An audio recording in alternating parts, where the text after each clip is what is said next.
happen to Roe versus Wade? Well, I think, first of all, there's no question that the court is going to uphold the Mississippi law that bans abortion after 15 weeks, which is a significant, all by itself, a significant change in the law. But listening to the justices yesterday, I think it's very likely that they will just outright overrule Roe versus Wade. There was an enormous amount of hostility to the opinion itself, to Casey versus Planned Parenthood, the 1992 decision that reaffirmed Roe versus Wade. Incredible amount of skepticism from the conservative justices about the underpinnings of that law and about whether or not they should, at this point, overrule it. All right. Hello and welcome to another live podcast. That's right. You see that title, Thoughts on Abortion, Roe versus Wade. I mean, I don't know what, this is a major topic for us to talk about. Savory just had a live on TikTok where I think you had almost 200 people in there engaging, talking. This is a big topic. And we're just glad and happy that it's a topic for us to talk about on our podcast. Facts. Yeah, And I'm Macho, that's Savory, and you're watching us on Nobody TV.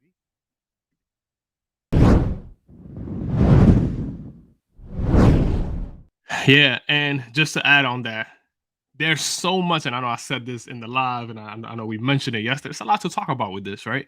So just to give people a good idea of how we're approaching this, right? We're giving some overview of Roe v. Wade, what that meant, what happened, and we're going into, naturally, that takes us to a conversation of, abortion and these difficult topics, right? But again, today was hopeful because this live showed me that we could have this conversation. Facts. In a sincere way, so I'm excited about that. What you drinking, by the way, man? I'm drinking Mad Priest coffee. Again, Mad Priest from the soon-to-be mother-in-law. She gave it to my fiance. All right. You see what I'm sipping this out of? You see what I'm sipping this out of, right? Thomas Sowell, the king. I'm going to tell you what I'm drinking. What are you drinking? Old-fashioned? Mahat? I made an old-fashioned, and then midway into it, I thought to myself, how would this taste with a ginger beer? So I added God. Oh, God. Yo, no. You know why? I'm going to tell you why. Because my two favorite drinks are absolutely Kentucky Mule and old fashioned. So I just joined those together, and it's a great drink. Anyways, it's showtime, baby. Absolutely not. Thoughts on Absolutely abortion, not. Roe v. Wade. It's showtime. Let's do this, man. No. Don't just be matter of fact about it. You threw ginger beer inside of an old fashioned. It was great though. It is great, actually. Oh God.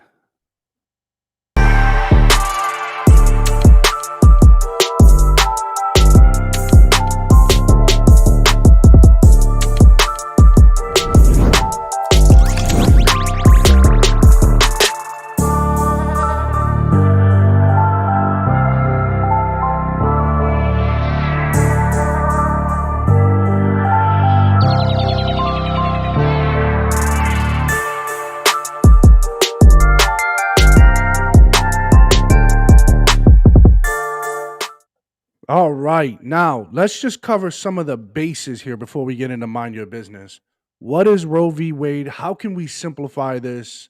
And how can we not talk about another case that also set precedents in 1992? So, how do you think we can explain this to the audience as simple as possible, Savory? Yeah. So, all right, I'm gonna give an overview. You add what you want here, or go to our segment. So, we have two cases, right? We're kind of just actually learning about the details of what that second case was, right?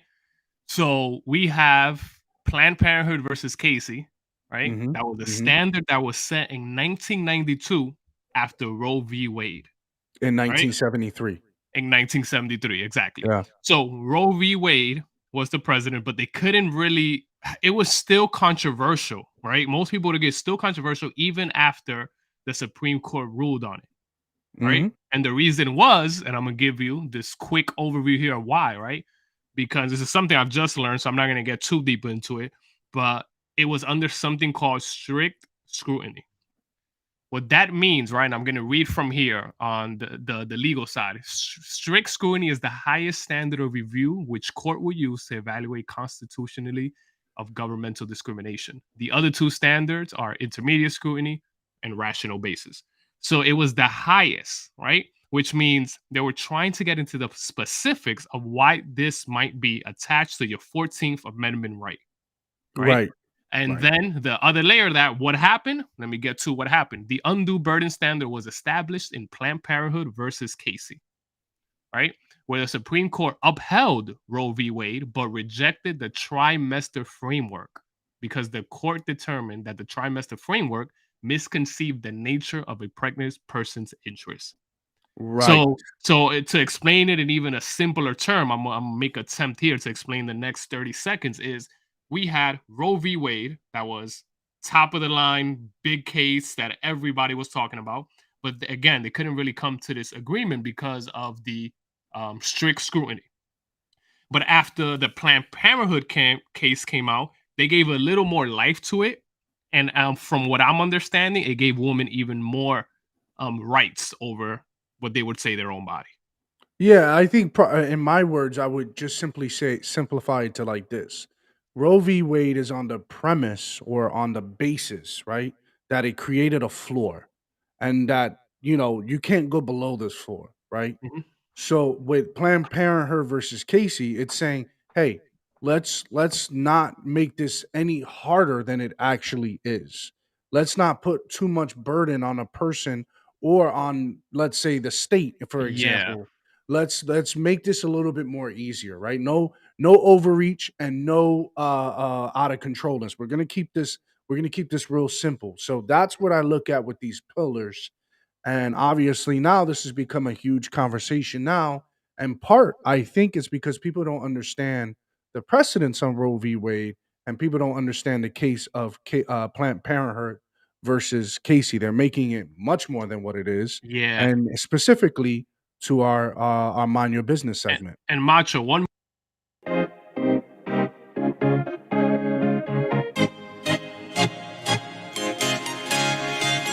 I saw how Macho just told me to mind my business. I was gonna ask him to what he said. This is all good though. So just to take on what you said, I want to read this because what you said was on point, and I want people to realize this. The nature of a pregnant person's interest, right? It took account that in Planned Parenthood versus Casey, and it undervalued the state's interest in potential life. So you see what it did? So that's Yeah. exact wording of the actual case through the legal perspective, right? So I think that Right. when I read that and I heard you say, I'm like, in simple terms, pregnant person's life, it overvalued and it gave less power to the states for the potential life argument. So Right. yeah, You can't have a person just dictate policy in a state without the state being part of the discussion. So I exactly. think that's what, if we simplified it in that way, Yep. that's how it would be. So here we are for Mind Your Business. Let's check out this person here.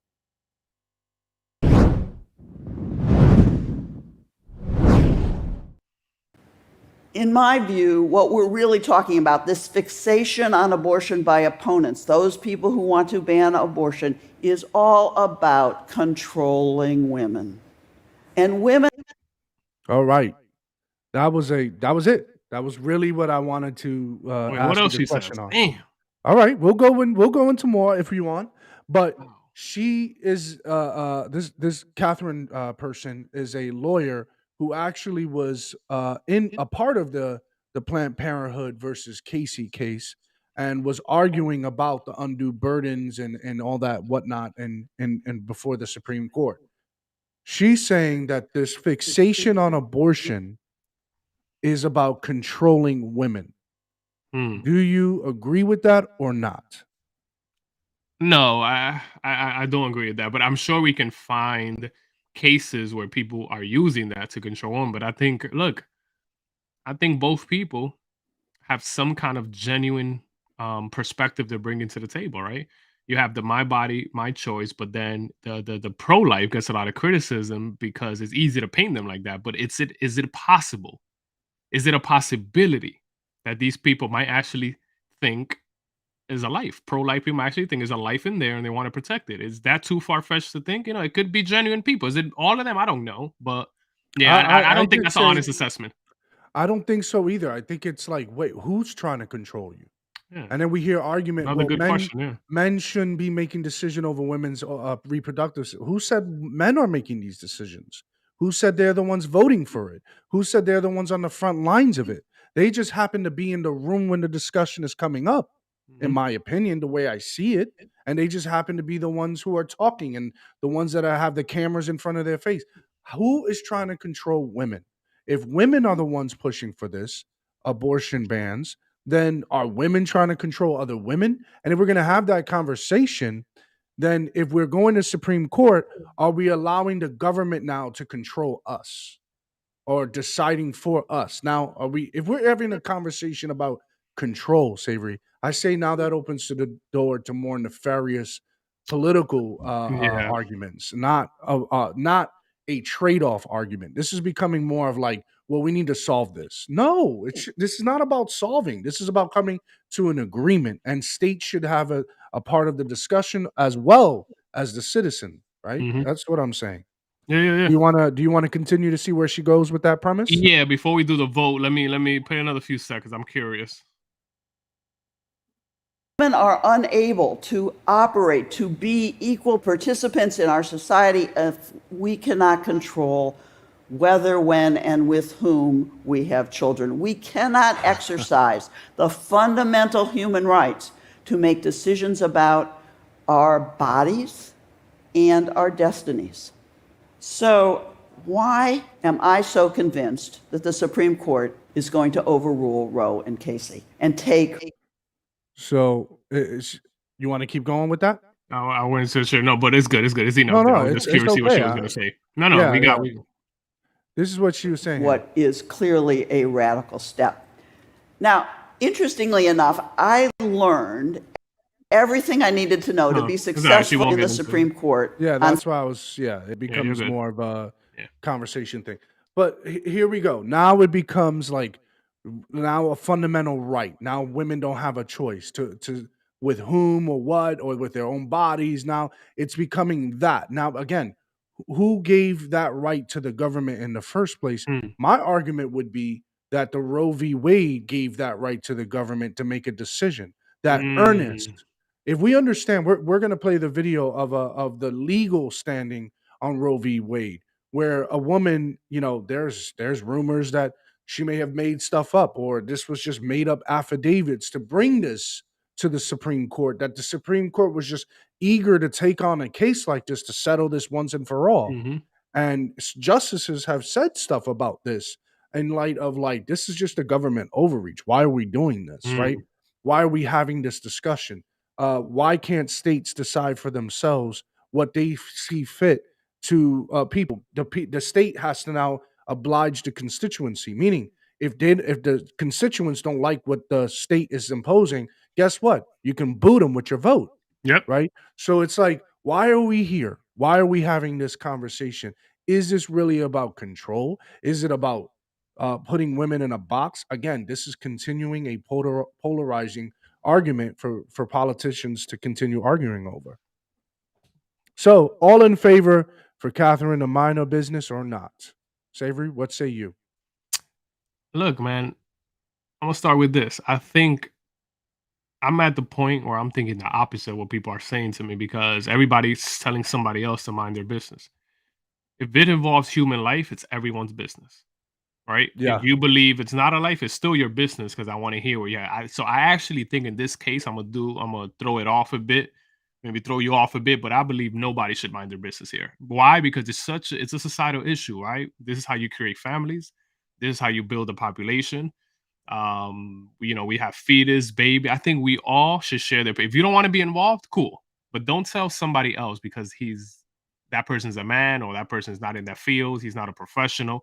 Everybody has the right to talk about this, just how everybody had the right to talk about slavery, because I believe it's a human right situation. So I believe everybody should talk about it. All right. So the position I'm going to take is for her to mind her business, not on the premise of the conversation, but on the premise of what she's arguing. Yeah. Simply because all you're doing is, when she said that, oh, they're going to overturn Roe v. Wade, when they showed the camera footage of people, majority of the audience is women, and they're shaking their heads, they're gasping, they're upset. This is what they want from you. This is what I'm saying. This is what they want from you. Mhm. When you have ultimate government reliance, this is what they want from you. They want to be the judge, jury, and executioner to decide in the matter. Yeah, But they yeah. have been faithful people who not only look at the Constitution properly, but also look at life properly, in a sense. Why is this a government issue? Why does this have government interests when in essence, this is between one, a man and a woman. Two, this is between the state and the citizen. Why is it coming all the way over here? Unless you have government overreach. That's when it should go to the Supreme Court. If the states, like in Texas with Roe v. Wade, was banning abortions completely, what are you doing? Why are you denying their right to do what they want with their own body? That is unconstitutional. That's where it should have been settled, in my opinion. Interesting. So yeah, I agree with you, and everyone should have this conversation.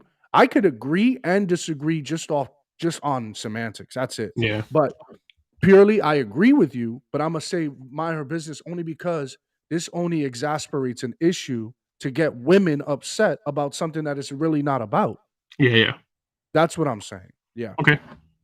Makes sense. So let's go on to this next. I thought I was gonna get some pushback from you, but okay. Let's move on. No, I just want to make sure.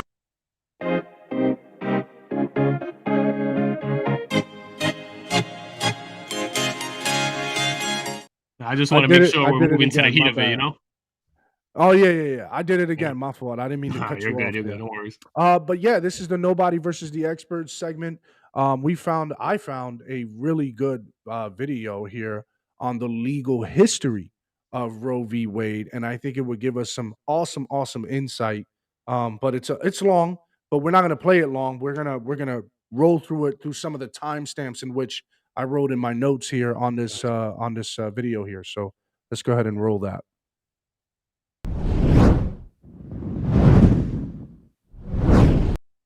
All right. So let's go ahead and go with the first timestamp here, and let's play the beginning part because I think it's pretty significant to understand some of how big this case was. This was huge in the 70s, Savory.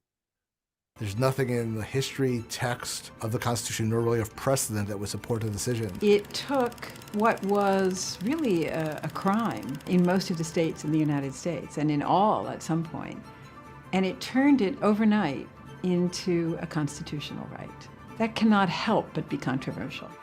Right there, Savory. Before we continue going forward, that literally hit me in my head. Something So- that was considered illegal then turned legal overnight. Not even slavery had that kind of success. The abolishment of slavery. It took almost 100 years to completely do away with slavery? So what is she saying? That she's saying the act of abortion in itself? No, okay. In that time, abortions in certain states were banned. It was like there's no such thing. You do that, you go to jail, Yeah. right? She's saying that now in states like Texas, now all of a sudden overnight it got overturned to the point where now you can get abortions, that a state can impose that on people literally overnight. This took about maybe 3 years. Took about maybe 3 years for this decision to come down on. That's what she's saying. Of Gotcha. course, this is going to cause severe, serious political tension. That's what she's saying. Yeah. The quick shift, literally in short amount of time, that changed a lot. Yeah. All right. So I had another mark here. And obviously we can go back from there. But this is something I found very interesting, Savory, on what we've been saying that can shed some light to this whole. For all reasons, with no limits whatsoever. Roe basically creates a floor. You can't go below this, right? So you can't completely outlaw abortion services. You can regulate in really significant ways. You can make it harder for women to access, but you cannot make it completely illegal. There is Which is what they did. They made it completely illegal, Savory. And you can't do that anymore now with the premise of Roe v. Wade. You're saying Texas can't do that? Texas, any state of the matter. Yeah. Any state can't ban abortions completely. They can set limitations, is what she's saying. You can make it harder, you can make it easier, depending on what you deem. You just can't outright ban it. Yeah.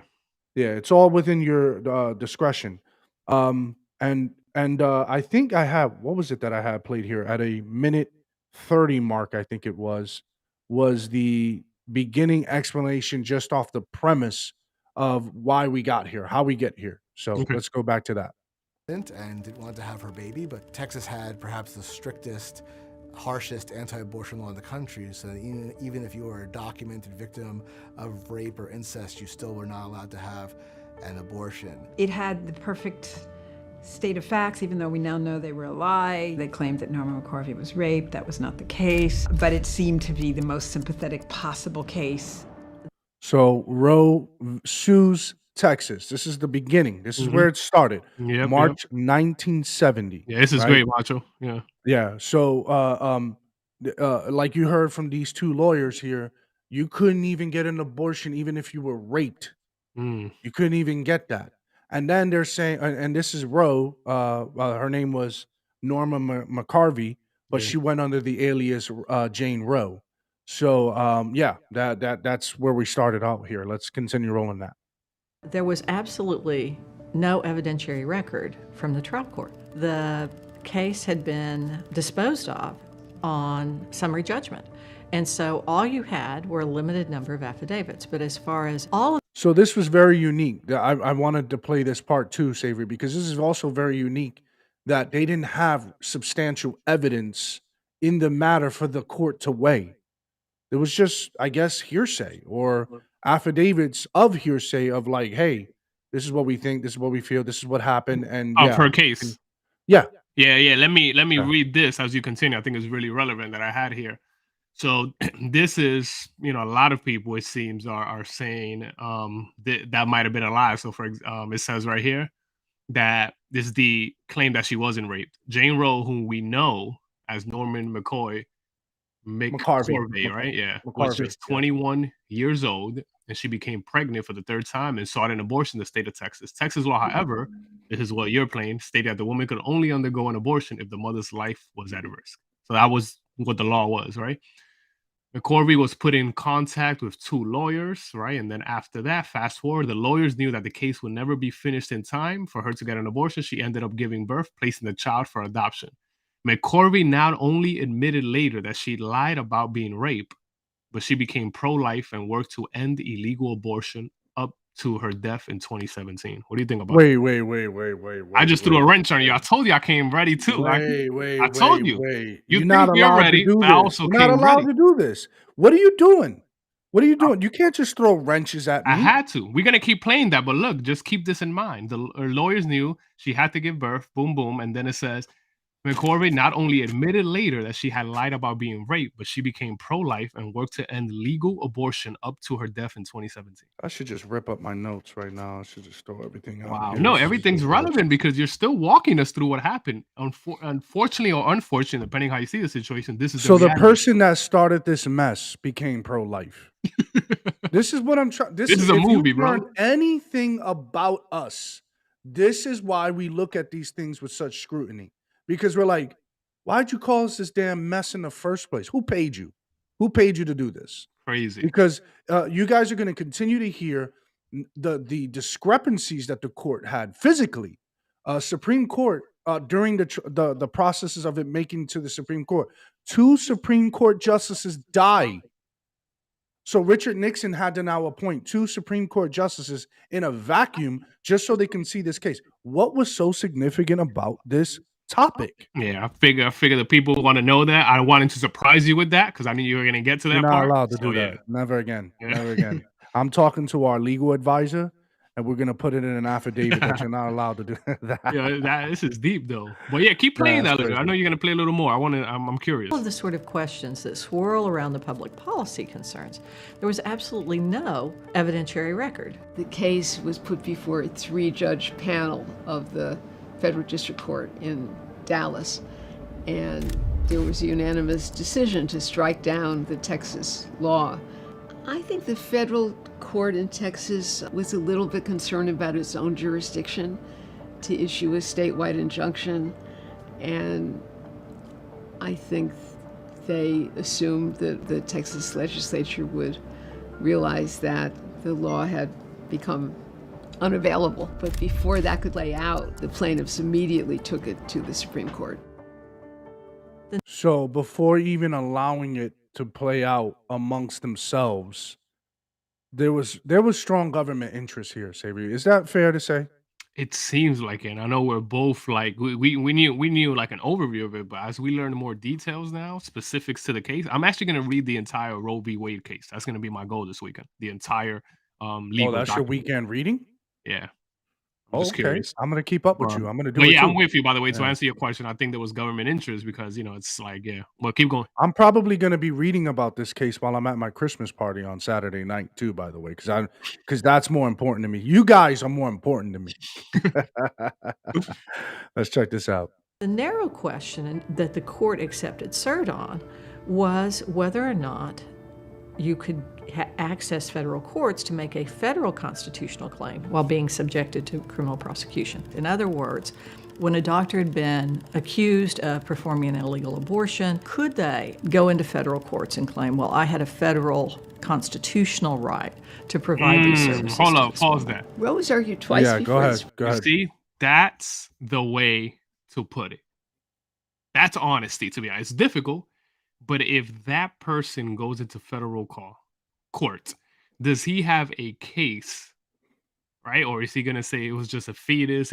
This is where we have to have the difficult conversations. I won't get into it now. We're going to keep playing this, but you see there, that's the argument. Can you take someone, a doctor who's performed an abortion, to federal court and have a case through our legal system that says, look, he killed the baby? Or do we not have enough evidence or enough scientific proof that it's a baby? You see, this is where the conversation gets tricky and difficult, and I think both sides have somewhat legitimate claims. Yeah, it's just interesting how like these conversations come up because it's like if you look at other countries, like abortions is not really that big of a conversation as it is in America. And again, I feel like the weight that we carry for the world is insane. Cesar. Well, Well, I would say this too on that, right? You look at other countries, especially in South America and Caribbean places, abortion is abomination. Like they flat out don't really have, believe it or not, in a lot of these countries where off the bat they were like, look, they know what abortion is. You know, I'm not saying that gives more credence to the pro-lifer. I'm just giving you an honesty of these countries. A lot of people look at that because it's very religious countries as well. Remember that, right? Yeah. So it's different reasons why, but they flat out will tell you, no, you can't abort a baby because of what they believe. So I just want to put that out there for the people. Yeah. Supreme Court. It was argued, despite the fact that in between accepting the case and arguing the case, 2 justices retired. So the court had a choice to make. Well, I'm sorry, they retired. They didn't die. Sorry. I say retired is dying to me, but yeah, whatever. You said dying. That's just extreme. That's just He said, what happens being in the jail? They argued die. by a very young lawyer who was basically just out of law school, which is unheard of. That was pretty extraordinary. At least a couple of the justices. This is a lawyer that argued on behalf of Jane Roe. She just came out of law school. Yo, hold up. That's crazy. That's crazy. Deeply committed to taking an abortion case and wanted the opportunity to address whether there was a constitutional right to abortion. But the grant for cert was initially very narrow. And so when counsel for Roe attempted to make an argument that she had some sort of constitutional right to abortion itself, that was cut off pretty quickly because that simply wasn't the issue. As the drafts of the decision were being prepared, President Nixon. Yeah, go ahead. So most people, it seems like on both sides, on the legal perspective, not the political pundits, not talking about, most people on both sides who are honest would tell you that it's not a constitutional right. It's nowhere in the Constitution that would give you that right.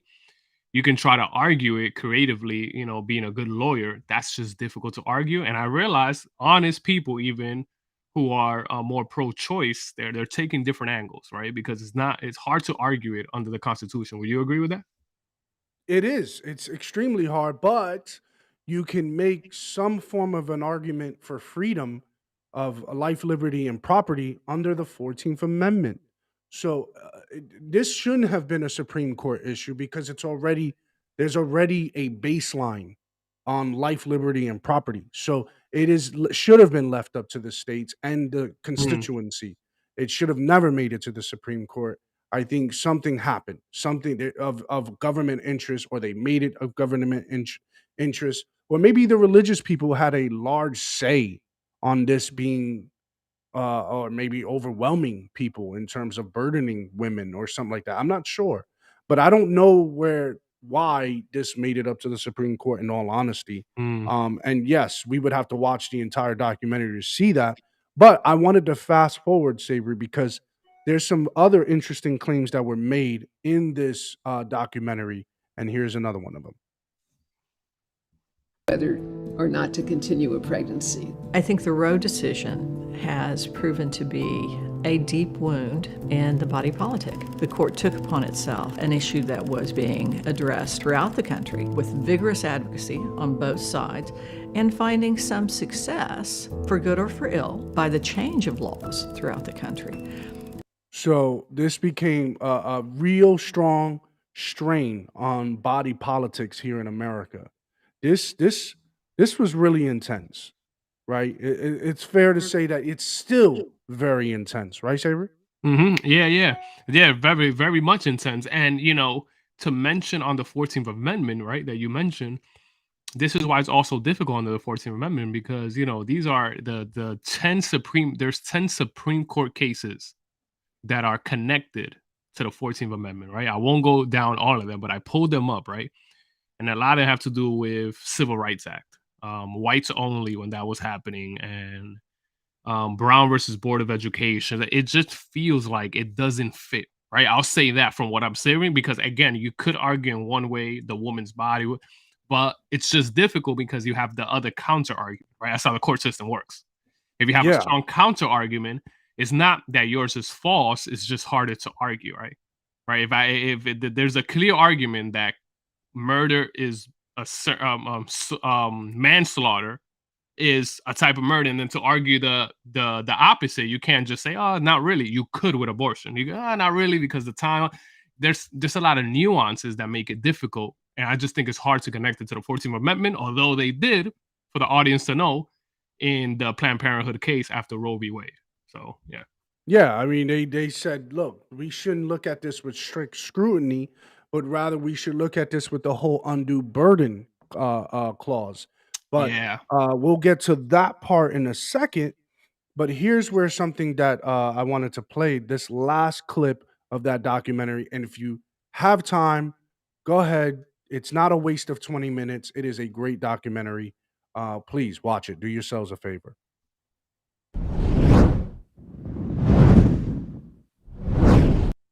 Macho, Really do me a favor, put the link for the people on the chat here, so if anybody wants to, they can do that. So yeah. Absolutely. Absolutely. It ensured that this debate would continue for 40 plus, now getting on for 50 years. Whatever the policy should be, the Constitution didn't settle it, and the court was wrong to impose a particular policy. When people think back on it, they'll think back to that phrase from Justice White's dissent. Roe was an act of raw judicial power. Right there. That's the last part that I wanted to play. So for the audience to Roe, know, so yeah. I can as well, when you dissent, you're not voting, right? No, you disagree when you disagree. dissent. Okay, so Yeah. you are voting because you have to vote, right? You just disagree. Yes. And you're Yeah. okay. Got it. Okay. And what he's talking about is that government just purely flexed it. The Supreme Court just flexed on the entire country. They flexed. And what basically Justice White said here in his dissent, he said this: with all due respect, I dissent. I find nothing in the language or history of the Constitution to support the court's judgment. The court simply fashions and announces a new constitutional right for pregnant mothers, and with scarcely any reason or authority for its actions, invest that right with sufficient substance to override most existing state abortion statutes. And here's where I guess he throws in his thoughts here. The upshot is that the people and the legislators of the 50 states are constitutionally disentitled to weigh the relative importance of the continued existence and development of the fetus on the one hand, and a spectrum of possible impacts on the mother on the other hand. Meaning, this should basically, what he's saying here is that this should be a conversation between the state and the citizens. When we now make this decision, right? If we vote in favor for this, then we take that away from them. We take that away from our 50 state legislators. We take that away from our states. We take that away from our citizens. And that is not right. That's what he's talking about. So, yeah, I thought that was a great way to cap that video. And there's even when the when the Planned Parenthood versus Casey came out, there was all sorts of conversations about that with Justice Anthony Scalia. He had some thoughts about that. I want to roll that, but before I do that, do you have any thoughts? Yeah, as I'm learning more about this, again, the connection and I want to revisit the wording also. I have it up here of the 14th Amendment, right? Yeah. Just really quick. This is just a portion. There's different sections, but the first section: all persons born, naturalized, subject to jurisdiction, are citizens of the United States. Shall any state deprive any person of life, liberty, and property, is what you're talking about, without the process of law, nor deny to any person who has jurisdiction to equal protection of the laws, But again, when you're dealing with abortion, there's a good counter argument to that, which means it's not conclusive, right? For you to have a constitutional right, it almost needs to be conclusive, like this is it, right? Because it's almost common sense, right? So Yeah. I don't see that in this case comparison to the other cases. So that's kind of my initial thoughts on that. And it's just going to be interesting what happens in the country, because people are saying it is going to be overturned, but many people say they don't think so as well, right? From what I'm hearing. So, we'll see what happens. But yeah. Yeah, And because as we've heard in our previous conversation, is that if we overturn this now, someone else is going to bring this up, and we're going to be back at this again. And it's like, would it be in the court's interest to overturn it? Probably not, right? Yeah, probably not, right? And just let this, But but I do think it would be more difficult to bring it up again if they just ruled against that, right? So it's like Supreme Court's not going to hear another case right away. You could bring it up. Don't get me wrong. That's your right to bring your case to the Supreme Court. They got to decide to take it or not. I just feel like for them to take another case to bring back Roe v. Wade will be another few decades.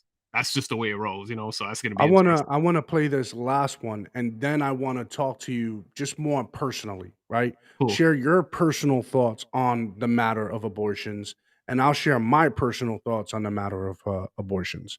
Here we go.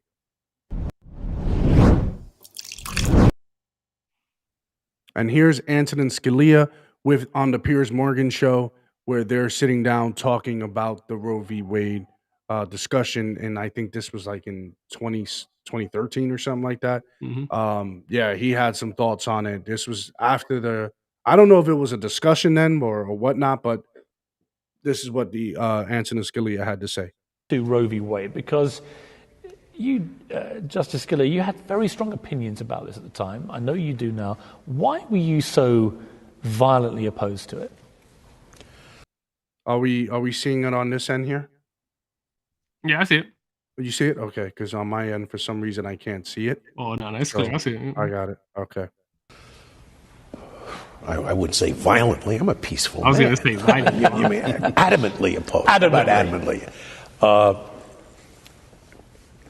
Basically, because the theory that was expounded to impose that decision was a theory that does not make any sense, and that is, namely, the theory of substantive due process. There's a due process clause in the Constitution which says that no person shall be deprived of life, liberty, or property without due process.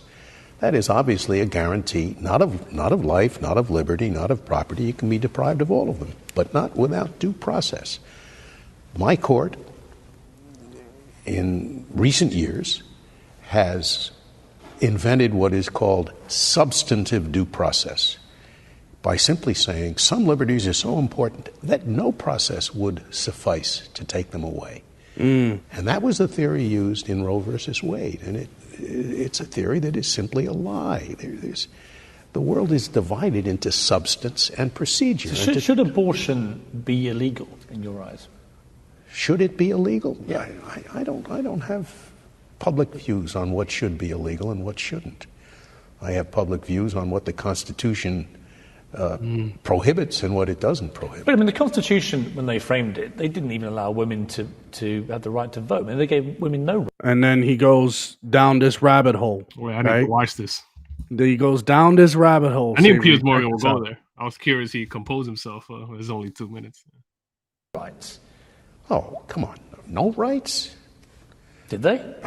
Of course. They were entitled to due process of law. All kinds you of couldn't send them to prison without the same kind of a trial that a man would get. But again, it comes back to changing times. The founding fathers were never going to have any reason at that time to consider a woman's right to keep a baby or to have an abortion. It wouldn't have even entered their minds, would it? I don't know why. Why wouldn't it? Because at the time it was just... They didn't have wives and daughters that they cared about? They did, but it was not an issue that they would ever consider framing in a constitution.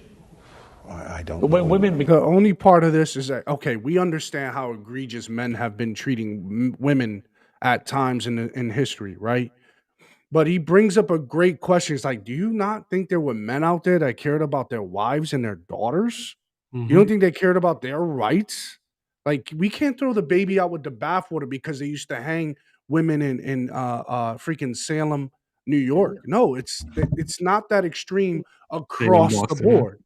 Right. So it's like, how about we actually look at this from all different sides? And that's what Anthony Scalia brings up. It's like, yeah, of course they had the right to due process. They had rights. Yeah. Let's definitely finish this. Began to take charge in the last century of their lives and their rights and so on, and began to fight for these. Everybody believed that was the right thing to do, didn't they? I mean, why would you be instinctively against that? My view is, regardless of whether you think prohibiting abortion is good or whether you think prohibiting abortion is bad, regardless of how you come out on that, my only point is The Constitution does not say anything about it. It leaves it up to democratic choice. Some states prohibited it, some states didn't. What Roe versus Wade said was that no state can prohibit it. That is simply not in the Constitution. It was one of those many things, most things in the world, left to democratic choice. And that's it right there that I wanted to cap it at. Yeah. So do you agree with that? You know what I want to do right here? What's that? Yeah. You want to do this again? I do not believe this man should mind his business. My man talking about through a constitutional ground, valid, understands the case from a constitutional person. One, I heard him speak about the Constitution in different ways and manners, but I am with this man. I know we're not in this segment, but people like him should not mind their business, because not only are they educating people, but they're not giving their public opinion. They're going through the constitutional perspective of these things. And I'm with him to justify it through the Constitution. There's nothing in the Constitution that talks about that manner when we're talking about abortion and things like that. And then why? Why? Just curious. I just want to get into our personal thoughts on it. Why wasn't this written under the idea of like, well, in case women want to get abortions, let's talk about this, fellas. Why? I don't know. That's a difficult question to answer. Yeah, let's speculate. That's a difficult question to answer. Let me have you answer while I gather my thoughts. I really don't know where I'm gonna start. I got two things in my mind right now, but let me let you share first so I can gather mine. I think because we cannot avoid the elephant in the room. The founding fathers who wrote up or drafted the Constitution were men of faith, right? They were men of faith. So abortion didn't cross their mind, right? They may have been downcasted if they cheated or had sex before marriage, and then the result of it was a pregnancy. They may have been outcasted, alienated. There may have been all sorts of feelings that came along with that. But I don't think killing a baby was something that came in their minds. Whether they think life in the womb doesn't start there or whatever, I don't care. That's not the discussion. I'm speculating on the idea of like why they didn't even think of this. In fact, furthermore, this wasn't even a discussion up until when? What, like the 60s? This the ratification happened in 1776. This was years. I don't even think women thought this. Yeah, so that's a good point, and you know what it is. Remember, the Constitution is not written in a way where it would tell you that murder is wrong. It's written in a way that gives you certain unalienable rights, certain God-given liberties, right? They didn't think they didn't cross. I'm with you. It didn't cross their mind because I would imagine at that time there was probably a consensus on that kind of almost not even being a possibility for people to really want to fight for that. I don't think they were thinking this stuff. Yeah, I'm with you actually, right? I'm just giving you a different layer. I don't think it was a possibility where they were thinking that people would fight for the right to abortion. It's hard to conceive that when there's nobody in your society arguing that. Yeah. Right. So I'm with you actually, just giving more life to my thoughts here off what you said. That's a good point because I don't think they were breaking that down, and they were religious men, and those specifics. I also think, remember, in the Constitution, they separated the powers, right? The states, right? When that all was happening, I believe if it did cross their mind, like Justice Scalia was saying right here, they probably knew it was best to leave that to the people in the states where they live because it's an individual kind. You know what I'm saying? So I'm with you on that, and I'm with Scalia on how he's breaking that down through my assumption here. And I think now personally, I think society today has demonized the beauty of what a woman could do, but also demonized the freedom choice in which we live under, right? I think we are just demonizing across the board, right? Demonizing a woman's choice to be pro-life, also demonizing the choice for people to be pro-choice, right? It's almost subjective. Like, are we willing to live with? So I talked about this with my fiance. Is that are we willing to live with the 1,000,000+ babies that get aborted a year? And part of me says, if that's what a person wants to live under, then that's their choice, right? But at the same token, that should be also on their mind. that babies are getting aborted at an enormous amount of rate today than ever before. And it's like, how do we mitigate through this, right? How do we have conversations about safe sex, or have conversations about I don't think it's just about safe sex. I just think about family structure. I think it comes down to family. Like, we've been to the point where, like, Yeah. here's what I mean by demonizing pregnancy. You make it incredibly hard or incredibly easy, depending on how you look at things, for women to say when she's pregnant, how am I going to financially support this when this is a two-income society?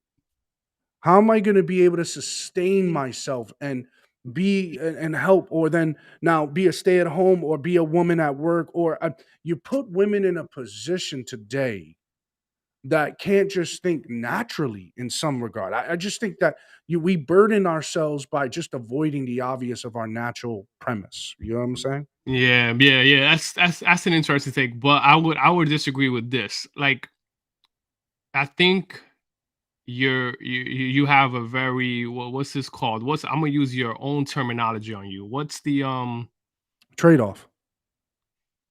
not but you angelic is what you said, like an angelic. Angelic, yeah, Okay, angelic. you mentioned angelic society. I believe in angelic. You want people to have the freedom to choose, but also keep in mind the moral grounds on what they're doing. That I just feel like once you go so deep into the pro-choice argument, I'm not saying everybody's here, but the pro-choice argument would take you to a place where you're disregarding life, I feel. Why? Because you have to justify that. So you will never justify an abortion if you believe it's a human right. You will never go to the morality. You would always avoid that conversation, right? So that's my argument for people who go, I feel like, too deep and don't have a balance. There's exceptions to in the pro-life, right? Because I believe personally is a life. Ideally, in my angelic world, I believe no abortions would happen. If somebody doesn't want the baby would be adopted by another family and still be into this world, right? Yeah. But again, what we're showing, and this is what I'm going to end with the sip on facts part that I'm going to connect it with. Unless you have any other thoughts, I'll let you share your thoughts there. But we're seeing this in the minority community, especially in the Black community, where it's been normalized so much. They're not even having the conversation on morality no more. Every conversation is more about convenience. Yeah, And it's I the think that's the trade-off. problem. This is the trade-off, is that if you're gonna be okay with these choices, then you're gonna be okay with the woman that gets 3, 4, 5 abortions in her lifetime. And it's Yes. like, that's where I start to look at that and go, okay, what are we doing? Right? I've been involved in these circumstances of abortion. I've been I've been on the opposite, say, hey, maybe we should, maybe we shouldn't.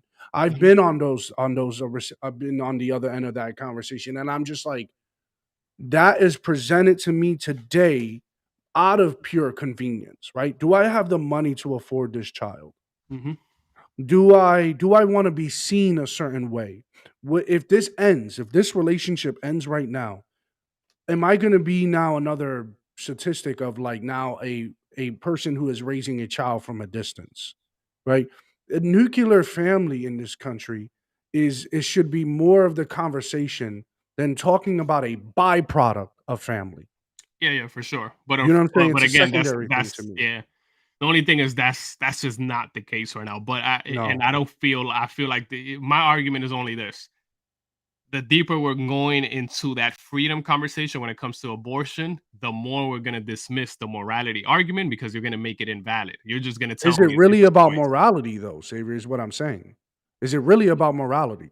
I'm not Part of saying it, that if I we're talking about disagree. killing a I don't baby, yes. disagree. I don't disagree. I just think, like, how did we lose the sense of morality, and what type of morality? Are you talking about life? Mhm. Because there could be a lot of things that come along with that.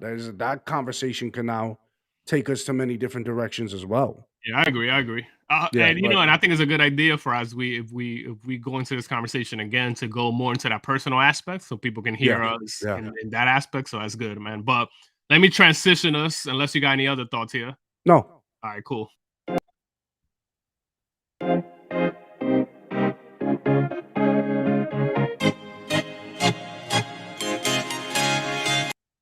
All right. So as always, we try to leave audience with some facts, not our opinions, but we do sip on facts segment, try to leave it with some facts of the reality of abortion for you to really, or the reality of the episode we're talking about today is abortion and Roe v. Wade, right? So check this out, right? From 1980 to 2000, 99.31% of abortions, this is verified through a government website as well and a separate poll, annually were non-therapeutic reasons. So 99.31 of abortions annually were non-therapeutic reasons. What does that mean? That means more convenience, right? Not health. 5,460 were health of the mother was at risk. That's 0.36%. 3,640 were fetal defects. That's 0.24%. And 1,506,770 are social cases. That makes up 99.31%. Right? And social cases of what does that mean? Social cases just means really they're breaking down convenience, right? Like socially acceptable, or the social aspect because you don't have the money, or it goes into these kind of conversations where they break down the social part of it. I won't get into all that right now though. So, but yeah, I think that's interesting for us to know and what it means to be, again, and I know for some people they might look at that and still want to see what that actually means when it comes to social cases. That's fair. Look into that yourself so you can see How many abortions again from 98 to what was that number again?